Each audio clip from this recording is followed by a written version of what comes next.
Welcome to Comcast Newsmakers. I'm Ken Ackerman. We're at the state capitol in Salem. You know, one of the greatest honors that can be bestowed on an Oregonian is to have their likeness in stone in a place called Statuary Hall, which is in Washington, D.C. For more on this, Representative Vic Gilliam tells us what he's been working on. Thanks for joining us. Now, I've never heard of Statuary Hall. Tell me a little bit about the history of that. I will. Statuary Hall was signed into law, the law allowing for putting two statues from each state, by Abraham Lincoln shortly before he died, 1864.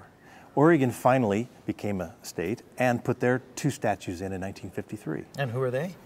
Jason Lee, founder of Willamette University, and someone widely known as the father of Oregon, John McLaughlin. There's a win-win situation that can happen here if we do a little finagling, and I know that's not the word, but what have you been working on? This is the second year we've introduced this bill. It's a bipartisan bill. My chief co-sponsor with me is Tobias Reed, a Democrat from Beaverton. We are saying it's time to look at a modern pioneer to put Oregon's image in the very best light. And you're right, there's a kind of a strange feeling here that if you're bringing somebody out, you're some way denigrating them, which we are not. Jason Lee has a very notable, short but notable history in Oregon. Founder of Willamette, Mark Hatfield, who's named in our bill, I think Senator Hatfield is head and shoulders above anybody that we could consider in the modern era, is their most distinguished alum. So I think it's a win-win. But you're not trying to get rid of Jason Lee in a sense. You're replacing him with Mark Hatfield, yet the Jason Lee statue can be put to good use, you know, and maybe a better place. Yeah, this won't be up to me, but already I've received emails from the city of Lincoln City and from the Jason Lee Association here in Salem saying we would love to have the statue. And the thing to remember is this does not have to be permanent. If you replace a statue, it has to be on display for at least 10 years. You could always rotate a statue back in or pick another person. But so I just really clear on this. We're not booting somebody.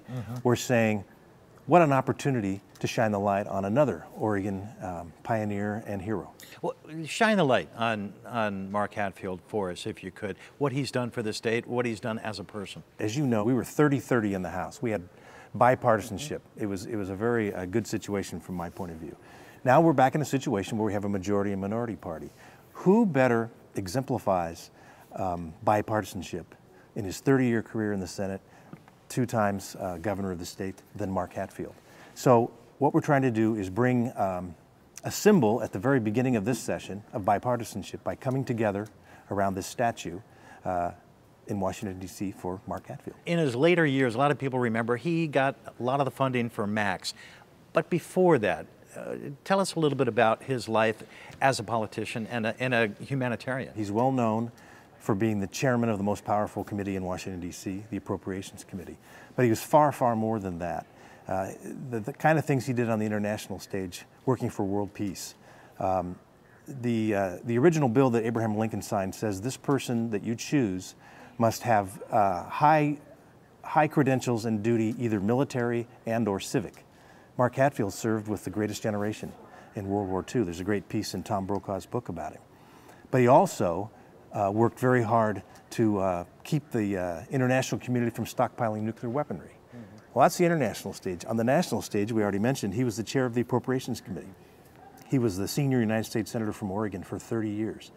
But interesting thing, he never ever stopped his connection to Oregon. 30 years in Washington, D.C., he never missed a month coming back to the state. So on a lot of levels, I think he's head and shoulders above others. Vic Gilliam, thank you very much for joining us on Comcast Newsmakers. Make it a great day, everybody.